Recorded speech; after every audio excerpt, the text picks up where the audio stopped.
여러분 안녕하십니까? 포항 MBC 뉴스입니다. 오늘은 수능 예비 소집일입니다. 수능일을 앞두고 오늘 아침은 어제보다는 기온이 조금 오르면서 포항이 3도, 낮 기온은 12도로 예상됩니다. 한편 경북 동해안에는 엿새째 건조특보가 발효 중입니다. 화재 발생하지 않도록 주의하시기 바랍니다. 조주경 기상캐스터입니다. 오늘 아침 기온은 예년 수준까지 회복했습니다. 포항의 현재 기온은 3도를 보이면서 어제보다 2도가량 높은데요. 서쪽에서 다가온 구름대가 밤사이에 이불 역할을 해줬기 때문입니다. 추위가 그렇게 심하지는 않지만 12월 본격 겨울에 접어든 만큼 공기가 차갑습니다. 바람을 잘 막아줄 수 있는 옷차림 준비하시기 바랍니다. 한편 경북 동해안에는 엿새째 건조특보가 내려져 있습니다. 당분간은 비 소식이 없기 때문에 특보가 더 강화될 가능성이 있습니다. 불이 나지 않도록 조심해 주시기 바랍니다. 이어서 자세한 지역별 날씨 보시면 오늘 경북 동해안의 하늘 자체는 맑겠습니다. 낮 최고 기온은 11도에서 12도가 예상됩니다. 울릉도와 독도에서는 구름 많겠습니다. 낮 최고 기온 울릉도 8도, 독도 11도로 예상됩니다. 동해바다의 물결은 0.5에서 최고 2m로 비교적 잔잔하게 일겠습니다. 내일부터는 다시 춥겠습니다. 포항의 낮 최고 기온은 12도에서 10도까지 떨어지겠고요. 특히 금요일에는 포항의 아침 기온이 영하 1도까지 뚝 떨어지겠습니다. 날씨였습니다. 포항시가 검은 분진을 발생시켰다며 포항제철소를 수사 의뢰했는데 경찰이 지난달 기소 의견으로 사건을 검찰에 송치했습니다. 수사 결과 포항제철소에게 혐의가 있다고 판단한 건데요. 경찰은 남수희 포항제철소장에 대해서도 소환 조사했다고 밝혀 강도 높은 수사가 이루어진 것으로 보입니다. 박성아 기자입니다. 지난 수십 년간 포항 시민들을 괴롭혀온 정체불명의 검은 분진. 특히 제철소 인근 제철, 청림, 해도, 송도동 주민들은 창문을 열어놓기도 힘들다며 분진 피해를 호소해왔습니다. 마시고 살았지. 갈 데가 없잖아. 돈이 없으니까. 포항시 환경정책관은 이 분진이 포항제철소에서 나온 것으로 보고 지난해 8월 대기환경보전법 위반 혐의로 포항제철소를 경찰에 수사 의뢰했습니다. 지난해 12월에는 전문기관 성분 분석을 통해 송도동과 해도동에서 발견된 분진이 포항제철소 1 제광공장에서 발생하는 분진과 유사한 그라파이트 성분이라고 확인했습니다. 민원지에서 발생한 배출된 물질하고 제광공장에서 발생한 분진하고 성분이 유사하게 그렇게 결과가 나왔습니다. 1년여간의 끈질긴 수사 끝에 포항 남부경찰서는 포항제철소와 환경 관련 책임자를 기소 의견으로 지난달 대구지검 포항지청에 송치했습니다. 보강 수사까지 벌인 결과 해당 분진이 포항제철소와 관련이 있다고 판단한 겁니다. 경찰은 특히 문제의 오염물질이 제철소 용광로 굴뚝의 브리더 밸브를 통해 배출됐는지 여부에 주목하고 있습니다. 또 포항시는 다른 시설에서 오염물질이 배출됐을 가능성도 있다고 보고 지난달 12일에는 경찰과 합동으로 포항제철소 현장 조사까지 실시했습니다. 특히 경찰은 조사 과정에서 이례적으로 지난 8월 남수희 포항제철소장까지 소환 조사했다고 밝혀 강도 높은 수사가 이뤄진 것으로 보입니다. 수십 년간 걸쳐 피해를 받은 부분에 대해서 이번 수사를 통해서 명명백백하게 밝혀질 것이라는 부분에 대해서는 주민들은 기대를 많이 하고 있습니다. 이에 대해 포스코는 수사 중인 사안이라 명확한 입장을 밝히기 어렵다고 답했고 제철소장 소환 조사건에 대해서는 경찰 입장과는 상반되게 조사받은 적이 없다고 답변했습니다. 철강공단 대교염 문제가 수십 년간 포항 시민의 건강권을 심각하게 위협해온 만큼 포스코의 관련성 여부가 이번 수사를 통해 명확히 밝혀지길 시민들은 바라고 있습니다. MBC 뉴스 박성아입니다. 경주 지역 시민단체가 시내버스 보조금을 편취한 회사 대표를 검찰에 고발했습니다. 경주를 사랑하는 모임은 어제 경주시청에서 기자회견을 열고 올해 보조금 161억 원을 받은 새천년 미소가 대표이사 등 임원 급여를 2배나 올리고 값비싼 부품을 구입하는 등 불법을 저질렀는데도 경주시의 조치는 경고에 그쳤고 경주시의회도 미온적인 대처로 일관하고 있다고 비판했습니다. 이어 시내버스 회사 대표를 여객자동차 운수사업법 위반으로 대구지검 경주지청에 고발했습니다. 포항시는 임의로 작성된 건설 계획을 바탕으로 포항시 용흥동에 민간 임대 아파트 사업이 최근 추진돼 조합원을 모집 중이어서 시민들의 피해가 우려된다고 밝혔습니다. 협동조합의 조합원은 투자자 개념의 사업 주체로 사업 지연이나 취소로 피해가 발생할 경우 법적 보호를 받을 수 없어 조합의 내부 규약과 계약서를 면밀히 검토해야 합니다. 포항시는 조합원 모집 시에는 아파트를 짓겠다고 홍보해놓고 시공하지 않을 수도 있는 만큼 조합원 가입 시 각별히 주의해야 한다고 설명했습니다. 본격적인 대게철을 맞았지만 코로나19 여파로 영덕의 대게 판매가 크게 줄어 직격탄을 맞고 있습니다. 코로나로 연기했던 영덕 대게 축제를 이달부터 온라인으로 시작하는 등 대책 마련에 나섰습니다. 임재국 기자입니다.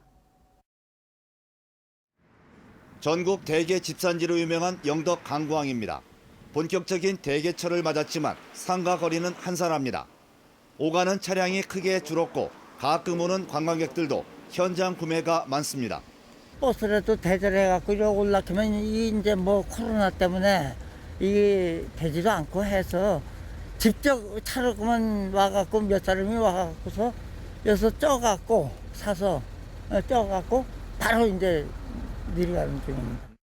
영덕 강구항 일대에는 300여 개 상가가 밀집돼 있는데 코로나 여파로 매출이 크게 줄었습니다. 평년에 비해서 한 3분의 1 정도 수준도 안 되는 것 같습니다. 요즘에는 그만큼 손님들이 없어요. 네. 코로나 경기도 많이 타고 손님들이 이제 뭐랄까 방역 때문에 많은 걸 좀 신경을 쓰시는 것 같아요. 코로나 영향에 소비 심리까지 위축되면서 전국으로 배송하는 대게 택배 물량도 절반 이하로 떨어졌습니다. 대게 판매가 부진하자 영덕군은 지난 2월부터 코로나 여파로 연기했던 영덕 대게 축제를 이번 달 한 달 동안 온라인으로 개최하기로 했습니다. 12월 달 대게철입니다. 이제 대게철이 시작되는 시점이기 때문에 이 기회를 통해서 지역 경기도 활성화시키고 코로나로 지친 전 국민들을 대상으로 온라인 축제를 개최하게 됐습니다. 지난달부터 본격적으로 대게 조업이 시작된 이후 영덕의 대게 위판량은 지난해 같은 기간에 비해 0.4% 늘었고 위판 금액은 17.4%나 증가했습니다. 코로나 여파가 장기화된다는 전망 속에 대게 어획량은 늘고 판매는 지지부진하면서 상인은 물론 영덕군의 고민도 커지고 있습니다. MBC 뉴스 임재국입니다. 포항시와 경주시 등 경북 동해안시군도 조류 인플루엔자 차단을 위해 행정명령을 공고하고 방역조치 강화에 나섰습니다. 행정명령에 따라 축산 관련 종사자의 철새 도래지 방문이 금지되고 축산 차량과 농장에 대한 소독이 강화됩니다. 또 모든 가금류의 방사 사육이 금지되고 전통시장에서 살아있는 닭과 오리를 판매할 수 없습니다. 포항시 의회 앞에서 이명박 전 대통령 기념관에 대한 예산 지원 중단을 촉구하는 1인 시위가 벌어지고 있습니다. 포항시민연대는 포항시가 이 씨를 기념하는 시설에 또다시 수천여만 원의 예산을 편성했다며 예산안을 심의하는 이번 의회에서 이 예산을 전액 삭감하고 용도 전환 논의를 시작해야 한다고 주장했습니다. 시민연대는 이를 위해 예산 전액 삭감을 촉구하는 1인 시위를 어제부터 시작했다고 밝혔습니다. 수도권의 코로나 확산세가 대구 경북으로도 번지고 있습니다. 대구에 있는 한 고등학교에서 코로나19 환자가 집단으로 발생했는데요.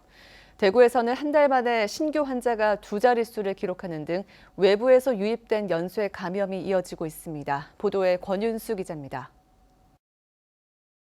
대구에 있는 경북예술고등학교 교문이 굳게 닫혀 있습니다. 지난달 28일 학생 1명이 코로나19 확진 판정을 받으면서 다음 날 폐쇄됐습니다. 이후 집단 감염이 발생해 지금까지 5명의 학생이 확진됐습니다. 가장 최근 확진된 고교생 3명은 하루 전 확진 판정을 받은 2명의 친구들입니다. 2명의 감염 경로를 따져 올라가면 이 가운데 1명이 경주시 102번 환자, 즉 영남대 음대생과 접촉했던 것으로 밝혀졌습니다. 학생과 교직원 외부 강사 등 1,200여 명을 검사해 5명을 제외하고는 음성 판정을 받았지만 환자가 더 나올 가능성이 있습니다. 전국의 고등학교가 지난달 26일부터 원격 수업에 들어갔지만 이곳은 수능 시험장으로 지정되지 않았고 실기 수업 위주여서 원격 수업을 하지 않았습니다. 대구시 교육청은 규정 위반은 아니라고 설명했습니다. 전국 단위 학생 모집 고등학교 중에 비시험장이면서 전교생 기숙사 입소학교는 등교 수업이 가능하도록 되어 있습니다.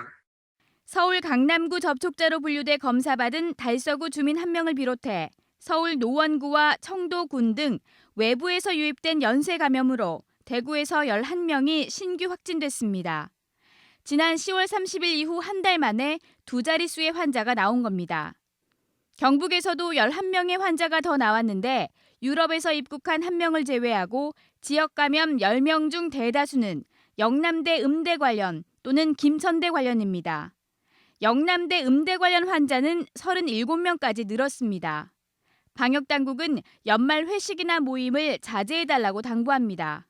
감염병 전문가들께서 의견을 내시기를 음식물 섭취 상황에서 그런 말을 통해서 감염의 전파가 위험이 높기 때문에 음식물 섭취 금지를 좀 권하셨습니다. 외부 유입 그리고 소모임을 통한 연쇄 감염이 계속되면서 걷잡을 수 없이 번지지는 않을까 우려를 낳고 있습니다. MBC 뉴스 권윤수입니다. 포항시가 이번 달 포항제철소의 구로 브리더 개방, 이른바 휴풍 작업 실시 일정을 밝혔습니다. 포스코는 3구로가 오는 10일 오전 6시 30분부터 20시간 동안 교체 휴지를 위해 휴풍을 실시하고 오는 23일 같은 시간대에도 1구로가 정기 수리를 위해 브리더를 개방한다고 밝혔습니다.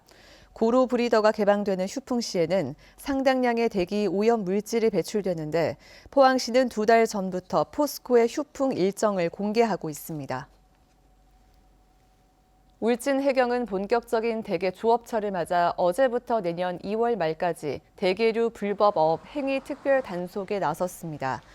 단속 대상은 암컷 대게와 9cm 이하 어린 대게 포획과 소지, 보관, 유통을 비롯해 대게 포획 금지 구역 위반 조업과 그물코 규격 위반, 정선 명령 위반 행위 등입니다. 울진 해경은 10월 말까지 대게류 불법 어업과 관련해 10건 20명을 검거했다고 밝혔습니다. 이틀째 이어진 도의회 도정 질문에서 안동 출신 김성진 도의원이 대구 경북 행정통합에 대해 강도 높은 비판을 쏟아냈습니다. 대구 경북이 통합되면 수도권 집중에 대구 집중까지 더해진 이중 쏠림으로 경북의 소규모 시군들은 급격한 소멸을 피할 수 없게 될 거라고 지적했습니다. 홍석준 기자입니다. 안동 출신 김성진 도의원은 도지사의 행정통합 추진을 사실상 월권으로 규정했습니다. 경상북도뿐 아니라 도내 23개 시군도 통합의 당사자인데 마치 유령처럼 취급하고 있다고 지적했습니다. 김 의원이 가장 우려한 통합의 부작용은 예산의 대구 쏠림입니다. 인구가 많은 곳, 이른바 표밭에 예산이 집중되는 게 정치의 속성이란 겁니다.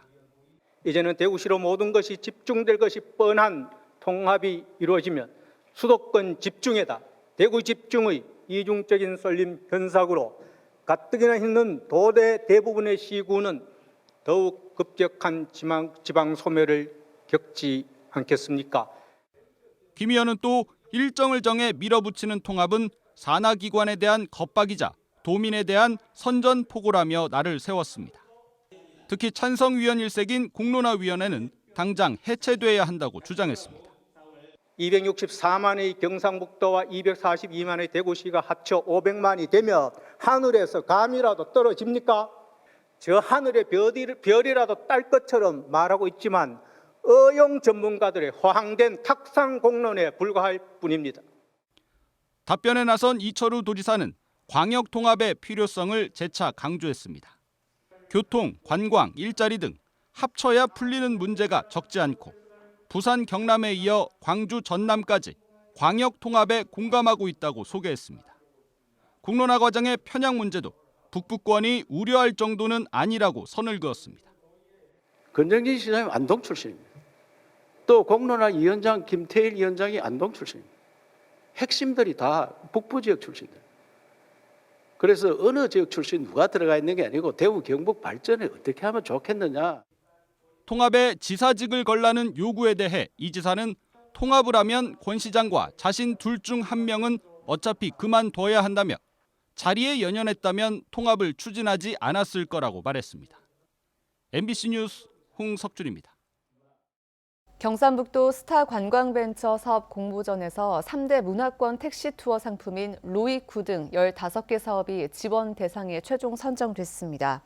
이번 공모전에선 게임 등 디지털 환경을 결합하거나 비대면에 초점을 맞춘 관광상품 개발 시도가 두드러졌습니다.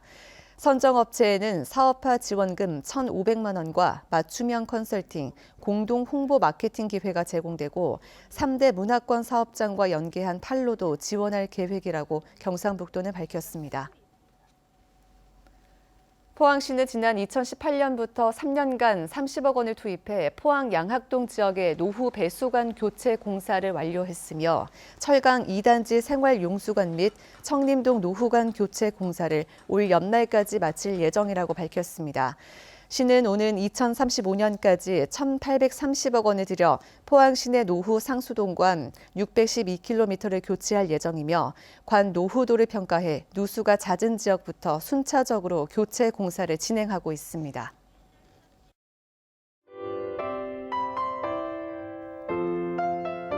오늘 아침 기온은 예년 수준까지 회복했습니다. 포항의 현재 기온은 3도를 보이면서 어제보다 2도가량 높은데요. 서쪽에서 다가온 구름대가 밤사이에 이불 역할을 해줬기 때문입니다. 추위가 그렇게 심하지는 않지만 12월 본격 겨울에 접어든 만큼 공기가 차갑습니다. 바람을 잘 막아줄 수 있는 옷차림 준비하시기 바랍니다. 한편 경북 동해안에는 엿새째 건조특보가 내려져 있습니다. 당분간은 비 소식이 없기 때문에 특보가 더 강화될 가능성이 있습니다. 불이 나지 않도록 조심해 주시기 바랍니다. 이어서 자세한 지역별 날씨 보시면 오늘 경북 동해안의 하늘 자체는 맑겠습니다.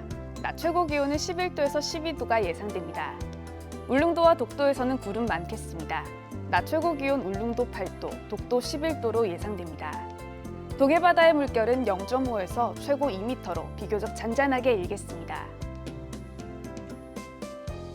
내일부터는 다시 춥겠습니다. 포항의 낮 최고 기온은 12도에서 10도까지 떨어지겠고요. 특히 금요일에는 포항의 아침 기온이 영하 1도까지 뚝 떨어지겠습니다. 날씨였습니다.